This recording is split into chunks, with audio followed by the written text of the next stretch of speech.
Branches మనం తీసుకుంటాం, legislature, executive and judiciary. Is very very important parts.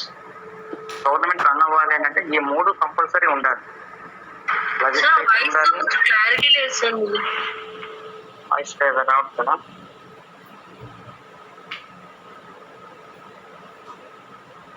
ఇప్పుడు వస్తుందా? ఇప్పుడు ఉందమ్మా? ఇప్పుడు యాక్చువల్ గా గవర్నమెంట్ రన్ అవ్వాలి అని అంటే మనకి ఏంటంటే 3 బ్రాంచెస్ కూడా రన్ అవ్వాలి, లెజిస్లేచర్, ఎగ్జిక్యూటివ్ అండ్ జ్యుడిషియరీ. ఇది లేకపోయినా కూడా ఏమవుతుంది, ప్రాబ్లం వస్తుంది. డెమోక్రటిక్ స్టేట్ లో every democratic state having 3 branches, legislature, executive and judiciary. ఈ 3 బ్రాంచెస్ అనేవి very very important for the each every government. మనకి ఇండియా లాంటి డెమోక్రసీ కంట్రీ కంపల్సరీ ఉండాలి.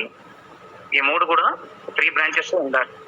అందులో ఫస్ట్ ఏంటంటే లెజిస్లేచర్. అందులో ఫస్ట్ ఏంటి అని అంటే లెజిస్లేచర్. లెజిస్లేచర్ కూడా ఒక మెయిన్ వర్క్ ఏంటి? What is the main work of the legislature? Making laws. చట్టాన్ని తయారు చేయడం దాని పని.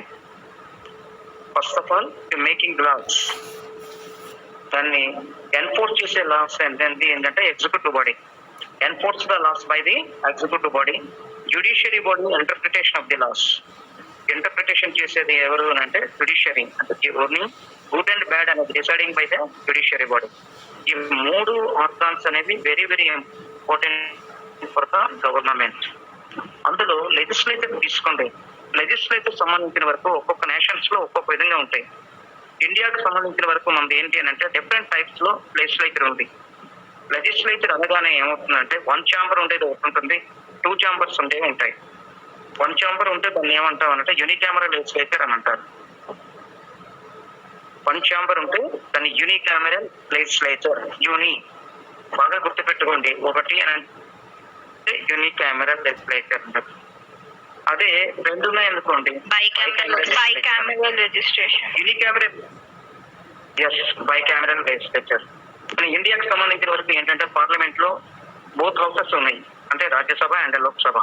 That is called as A dual houses అది, అంటే బైకామరల్ లెజిస్లేచర్. అలాగే Andhra Pradesh got 2 houses, legislative assembly, legislative council. That is bicameral legislature. అంటే 2 హౌసెస్ ఉంటే మాత్రం కంపల్సరీ దాన్ని మనం తీసుకుంటాం. ఇక్కడ యూనికామరల్ లెజిస్లేచర్ వచ్చేటప్పటికి ఎక్కడెక్కడ ఎలా ఉంది అనేది చూద్దాం. ఫాలో అవుతున్నారు, ఎక్కడ ఫాలో అవుతున్నారు అని అంటే బల్గేరియాలో ఎక్కువగా ఉంది. Bulgaria, Greece, Ethiopia, Portugal, Finland the examples of unicameral legislatures. పెద్ద పెద్ద డెమోక్రసీ స్టేట్ లో మొత్తం బైకామరల్స్ ఉంటాయి. చిన్న చిన్న నేషన్స్ లో అలాగే గ్రీస్ అనేది చాలా చిన్నది, ఇథియోపియా చిన్నది, Portugal, Finland these are very very small states. కాబట్టి these are nations are following the only unicameral legislatures. అయితే Bentham and Laski supported this system. Bentham కానీ and Laski political centre for supported unicameral legislature.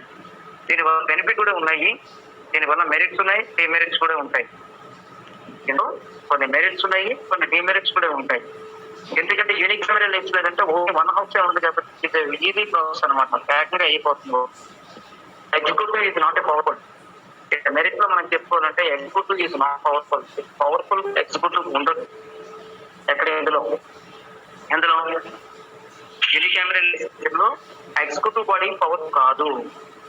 Bicameral legislature conflicts May arise between the 2 houses. Therefore, the 2 houses may become a more powerful than the legislature. 2 houses ఉంటే కొట్టుకుంటుంటాయి. ఇక్కడ 2 houses play only 1 house ఉంది కాబట్టి ఇది powerful. అదే unanimous గా ఉంటుంది. అలాగే ఇక్కడ నాట్ ఎక్స్పెన్సెస్. ఇక్కడ మనకి ఏముంది, పార్లమెంట్ లో 2 houses ఉన్నాయి, లోక్సభ అండ్ రాజ్యసభ. పార్లమెంట్ లో 400 అంటే హౌ మెనీ మెంబర్స్ అంటే లోక్సభ 545 మెంబర్స్, అంటే 543 + 2 543 + 2 మెంబర్స్ ఆర్ ఆంగ్లో ఇండియన్స్. వీళ్ళందరికీ ఎక్స్పెన్సెస్ ఎక్కడి నుంచి పెడుతున్నాం, మనం పే చేసే అమౌంట్ దగ్గర నుంచి వస్తుంది. అంతా హైలీ ఎక్స్పెన్సెస్ అవుతుంది. కానీ ఇక్కడ ఏమవుతుంది, ఓన్లీ 1 house ఉంటుంది కాబట్టి ఇక్కడ ఎక్స్పెన్సెస్ తక్కువగా ఉంటుంది. ఎందుకంటే ఓన్లీ 1 ఛాంబర్ ఉంటుంది కాబట్టి అంత ప్రాబ్లం ఏముండదు. కాబట్టి ఇక్కడ ఖర్చులు కూడా తక్కువగా ఉంటాయి. అలాగే నో డూప్లికేషన్ ఆఫ్ వర్క్. ఇక్కడ డూప్లికేషన్ ఆఫ్ వర్క్ అనేది యూనికామరల్ లెజిస్లేచర్ లో జరగదు. అంటే కారణం ఏంటి, ఒక హౌస్ చేసిన తర్వాత రెండో హౌస్ లోకి వెళ్ళదు, ఎందుకంటే సింగిల్ హౌస్ ఉంటుంది కాబట్టి. అలాగే responsibility is undivided. Responsibility is undivided. In the case of responsibility of making laws is not shared by the second chamber. ఇక్కడ డివైడ్ అవ్వడానికి ఏమి లేదు, ఒక్క హౌస్ ఉంటుంది కాబట్టి పెద్ద ప్రాబ్లం ఏముండదు. అలాగే క్విక్ లెజిస్లేషన్ అనేది జరగడానికి ఇక్కడ ఎక్కువగా ప్రాసెస్ ఉంటుంది. క్విక్ లెజిస్లేషన్ జరుగుతుంది, కారణం ఏంటి, వన్ హౌసే ఉంటుంది కాబట్టి. మనకి ఇండియాలో ఏమవుతుంది, ఫస్ట్ హౌస్ లో ప్రాసెస్ జరిగిన తర్వాత then the going to the other house, second house లోకి వెళ్తుంది. కానీ అదే ఒక హౌస్ లో ఫిన్లాండ్ లోనే గట్ట అయితే ఒక హౌస్ ఉంటుంది కాబట్టి వెంటనే డెసిషన్ తీసుకుంటారు వాళ్ళు. అలాగే simple structure, only one house ఉంటుంది కాబట్టి unicameral legislature it simple in form of and structure. చిన్నది కాబట్టి పెద్ద ప్రాబ్లం ఏముండదు, ఒక సింగిల్ హౌస్ తోనే క్లియర్ అయిపోయింది. అయితే దీనివల్ల డిమెరిట్స్ కూడా ఉన్నాయి. కారణం ఏంటి, డిస్కషన్స్ జరగవు. బోత్ హౌసెస్ ఉండటం వల్ల అయితే డిస్కషన్స్ గట్రా ఎక్కువగా జరుగుతుంటాయి. ఇక్కడ అవేమీ ఉండవు, ఆన్సరబిలిటీ ఉండదు. hasty legislation, it is a fearless, it is irresponsible, it may produce a hasty, radical, ill-considered, rash legislation. Single గా ఉండడం వల్ల మొనోపలితో వాళ్ళు డెసిషన్ తీసుకుంటారు కాబట్టి ఇక్కడ పెద్దగా ఇదే ఉండదు, అంటే ఆ చట్టానికి పెద్దగా కాన్సల్టేషన్ ఉండదు. అలాగే no rethinking, no provision is made for the second thought in this system. Emotions, impulse and high passions influence the legislation. ఇక్కడ వేరే హౌస్ అనేది డిస్కషన్ చేస్తారనే ఒక రకమైన ఇదేమీ ఉండదు కాబట్టి ఏం చేస్తారనేది పెద్దగా తెలియదు. అలాగే మూడోది ఏంటి అని అంటే పొలిటికల్ ఇన్స్టెబిలిటీ. ఇది పొలిటికల్ పార్టీస్ అనేవి ఎప్పుడు ఎలా ఉంటాయనేది చెప్పలేము. ఇక్కడ due to the absence of moderation the second part the government May face the danger of changing frequently because of unpopular legislation. ఇక్కడ పొలిటికల్ పార్టీ రెస్పాన్సిబిలిటీ అనేది ఇర్రెస్పాన్సిబిలిటీస్. ఇది అంటే ఇన్స్టెబిలిటీ, అంటే పొలిటికల్ పార్టీ స్టెబిలిటీ అనేది ఉండదు. అందువల్ల ఏంటంటే యూనికామరల్ లెజిస్లేచర్ ఎక్కువగా పెద్ద దేశాలు ఓడవు, చిన్న చిన్న నేషన్స్ మాత్రమే ఓడుతూ ఉంటారు. ఇండియాలో నేషన్స్ ఏమవుతుంది, compulsory bicameral legislature using by the India. ఎందుకంటే most of the people are living in India. అంటే number of crores of people 136 crores of people are living in India, but compulsory maintain the bicameral legislature. By means 2, cameral means chambers or houses. బాగా గుర్తుపెట్టుకోండి, by means 2, cameral means chamber or houses. Bicameral legislature means 2 chamber or 2 houses. Lower house is called, నిన్న నాకు అడిగారు ఎవరు ఇది దీనికోసం అడిగారు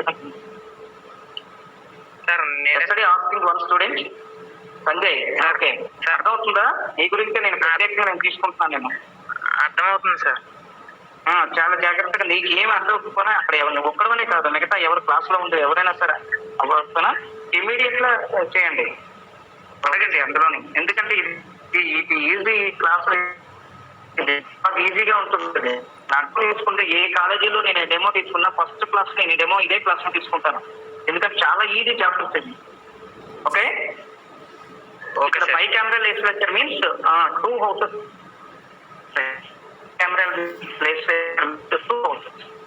India కాబట్టి ఐడియల్ పాపులేషన్ కాబట్టి ఇండియా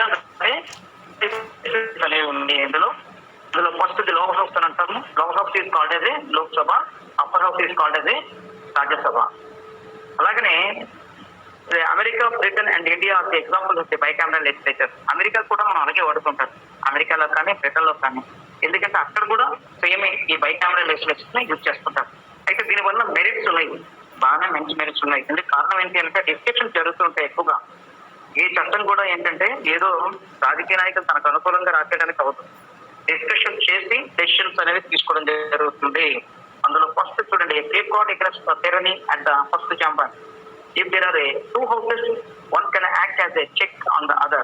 అంటే ఒక హౌస్ ఉంటే ఏమవుతుందంటే టెరనిక్ పాలసీస్ మెయింటైన్ చేస్తుంటారు, అంటే వాళ్ళ ఓన్ గా డెసిషన్ తీసుకోవడానికి అయిపోయింది.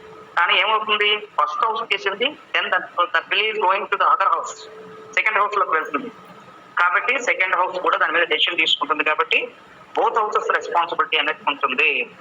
అలాగే ఈ check against the hasty legislation the second chamber can remove and defects while bills. ఒకవేళ హౌస్ ఏదైనా చేసేసినా సెకండ్ హౌస్ దాన్ని రిజెక్ట్ చేయొచ్చు, లేదంటే స్టాప్ చేయొచ్చు, లేదంటే చేంజింగ్ చేయొచ్చు. కొంతవరకు డ్రాగన్ చేయొచ్చు, దానివల్ల కొంతవరకు ఆపడానికి అవకాశాలు ఉంటాయి. అలాగే reduces the burden of the legislation. If there is a second chamber, it can reduce the burden of the legislation of the first chamber. అంటే ఫస్ట్ హౌస్ బర్డన్ ఎక్కువగా ఫేస్ చేయడానికి అంత అవసరం లేదు. ఇది కారణం ఏంటి? Then concentration the second house కూడా దాని మీద బర్డన్ కొంతవరకు తీసుకుంటుంది, షేర్ చేసుకుంటుంది. ఫస్ట్ హౌస్ తీసే బర్డన్ ని సెకండ్ హౌస్ కూడా కొంత షేర్ చేసుకోవడం వల్ల ఏమవుతుందంటే ఈజీగా వర్క్ చేయడానికి అవకాశం ఉంటుంది. ఇది ఈజీ వర్క్. ఒకరు చేయవలసిన పని ఇద్దరు చేస్తారు కాబట్టి దానివల్ల ఏమవుతుందంటే షేర్ అవుతుంది, వర్క్ షేర్ చేసుకోవడానికి ఈజీగా ఉంటుంది. అలాగే representation to distinguish the people in the second chamber. Distinguish the people in the field of arts, science, literature and minorities can be the nominated. కారణం ఏంటి అని అంటే యాక్చువల్లీ ఫస్ట్ హౌస్ లో ఎక్కువ మంది ఎవరుంటారు? People elected members. First house లో 545 members, అంటే 543 members are elected by the people. 2 members are appointed by the Indian president as the Anglo-Indians. అదే సెకండ్ హౌస్ లోకి వచ్చేటప్పటికి ఏమవుతుందంటే 12 members are appointed by the Indian president. వాళ్ళ different wings నుంచి తీసుకుంటాడు. Arts, science, literature, minorities అన్నిటి నుంచి కూడా మనం తీసుకోవడం జరుగుతుంది. వాళ్ళందరూ ఏంటంటే meritorious candidates and the people are giving a good suggestions to the development of the nation development కి వాళ్ళు సజెషన్స్ ఇవ్వడం జరుగుతుంటుంది. కాబట్టి సెకండ్ హౌస్ ఉండడం వల్ల ఎంతో బెనిఫిట్ అనేది ఉంది. అలాగే possibility of detailed discussion. Generally the membership of the second chamber is limited, so it can discuss the bill is detailed before it is enacted. First house is discussed, then the bill is going to the other house. Second house also completely discussing. If any changes come sent to the first house. ఒకవేళ ఏదైనా మార్పు కావాలి అని అనుకుంటే first house మళ్ళీ స్పందించి దాన్ని change చేసుకుంటుంటాయి. కాబట్టి దానివల్ల ఏమవుతుందంటే coordination between the both houses, రెండు హౌస్ కంటిన్యూ అనేది జరుగుతుంది. అలాగనే conservative attitude. The members of the second chamber are the generally aged and experience. They can prevent radical registration. కారణం ఏంటంటే సెకండ్ హౌస్ లో ఉండే వాళ్ళు ఎక్కువ మంది ఏముంటారంటే 30 years అబవ్ వాళ్ళే ఉంటారు. అందరూ సీనియర్ మెంబర్స్ ఎక్కువగా ఉంటారు. 25 members ఉండేది ఏంటి? లోక్సభకు కాదు, ఎమ్మెల్యే కాదు. పార్లమెంట్ లో లోక్సభకు సంబంధించిన వాళ్ళ తాలూకా ఏజ్ లిమిట్ ఎంత? What is the age limit of the Lok Sabha?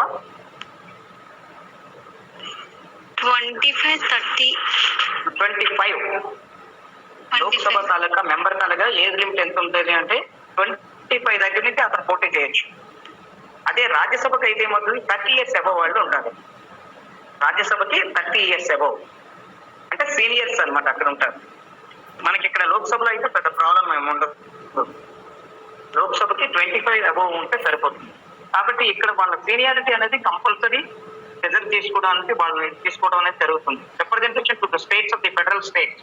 The second chamber is the very essential in the federal states. The lower house represents the people and the upper house represents the states. Actually గా మనది ఏమవుతుంది? India is a quasi federal. అంటే మనం ఏంటంటే federal government use చేస్తున్నాం. Federal government means federal government అంటే ఏంటి?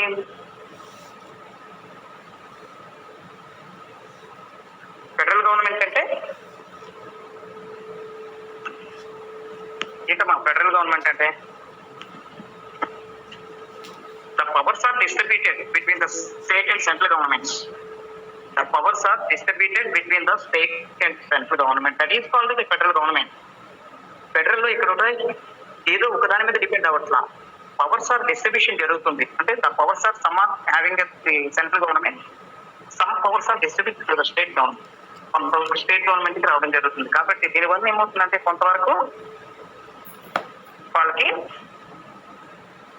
Federal government లో the second chamber is very essential in the federal states. The lower house represents the people and the upper house represents the states. Lower house దేనికి అవుతుంది? People representative. అదే upper house ఏమవుతుంది? State representation వస్తుంది. Indirect election కదా. Upper house తాలూకా members indirect election అవుతారు. అదే lower house తాలూకా people ఏం చేస్తారు? Directly elect by the people కదా. అంతేనా? ఇందులో దీని వలన డిమెరిట్స్ కూడా ఉన్నాయి.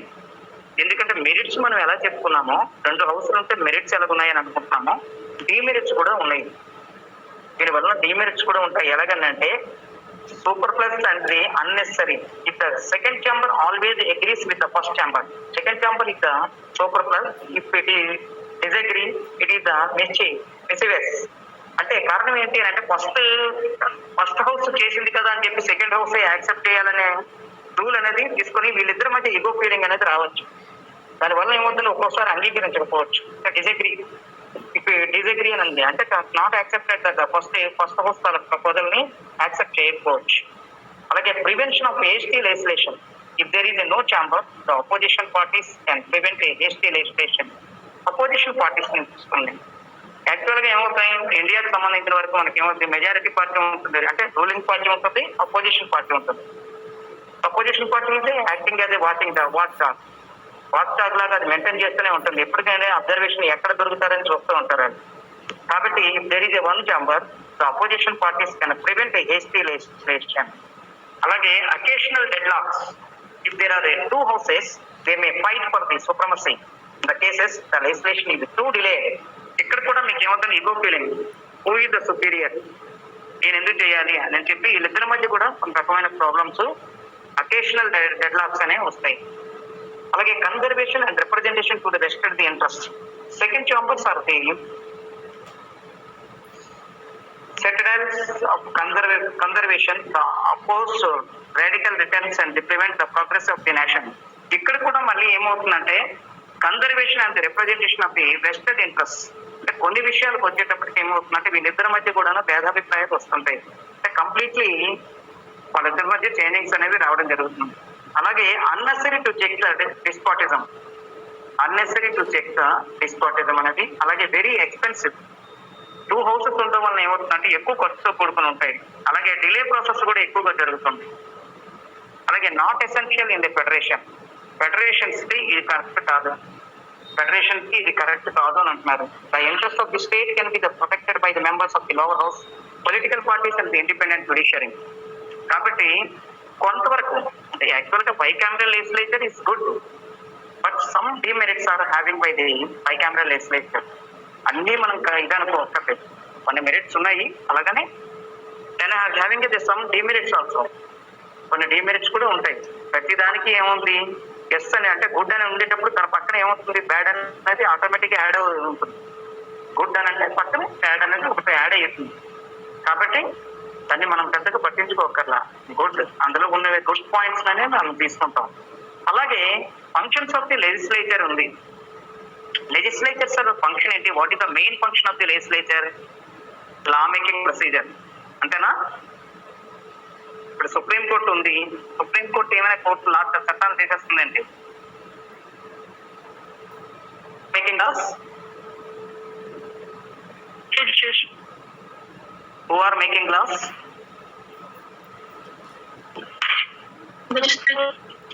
లెజిస్లేచరే చేస్తుంది. సుప్రీం కోర్టు కానీ గవర్నమెంట్లు కానీ చట్టాలను చేయవు, లెజిస్లేచరే చేస్తారు. అంటే people elected members are preparing the loss.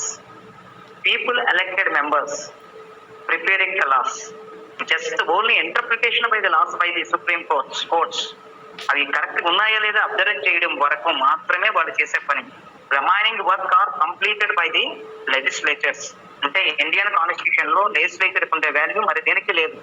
అందుకనే మనం వేసే అడాల్ట్ ఫ్రాంచైజ్ కి ఎంతో వాల్యూ అనేది ఉంది. లా మేకింగ్ పవర్ లో law making is the primary duty of the legislature. Law making executive కాదు, law making is the primary duty of the legislature, అంతేనా? ఎగ్జిక్యూటివ్ దాన్ని ఏంటందరే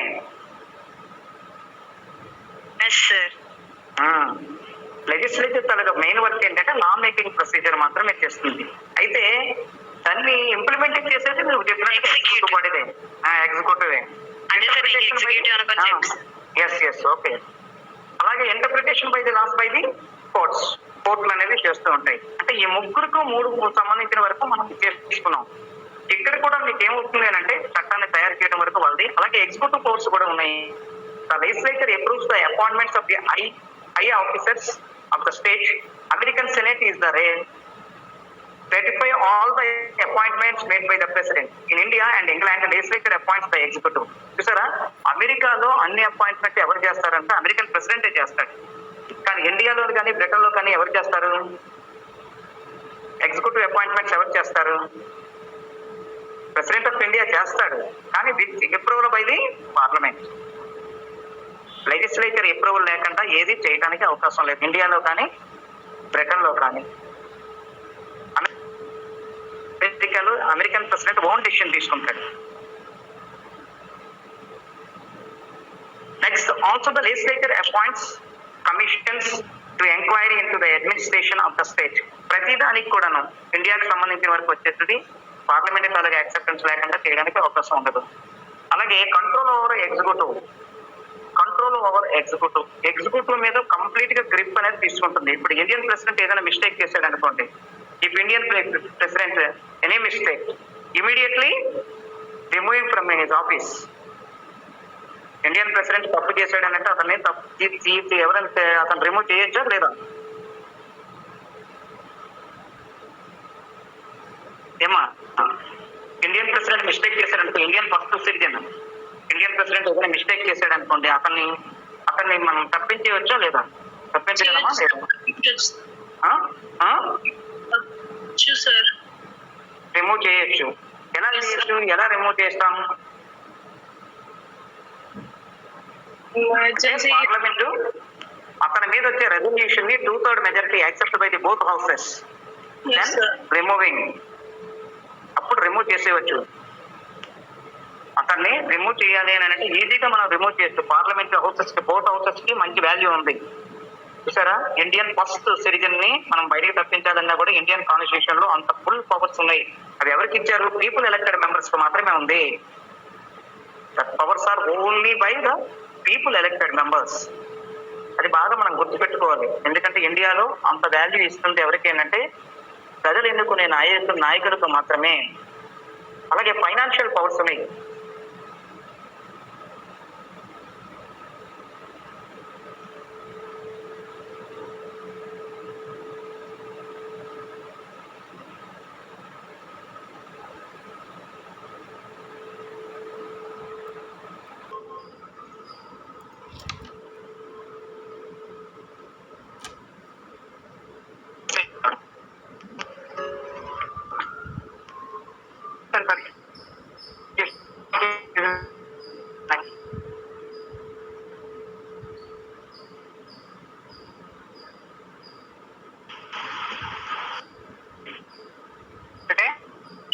సార్ మీ వాయిస్ క్లియర్ గా లేదు సార్. నాకు సిగ్నల్ కట్ అయిపోయింది. మీకు ఇప్పటి వరకు చెప్పిన వాటికి కొద్దిగా అది ఫాలో అవ్వండి, చదువుతూ ఉండండి. నేను then tomorrow I will preparing the law making procedure. నేను లా మేకింగ్ ప్రొసీజర్ అనేది రేపు చెప్తాను. ఓకేనా?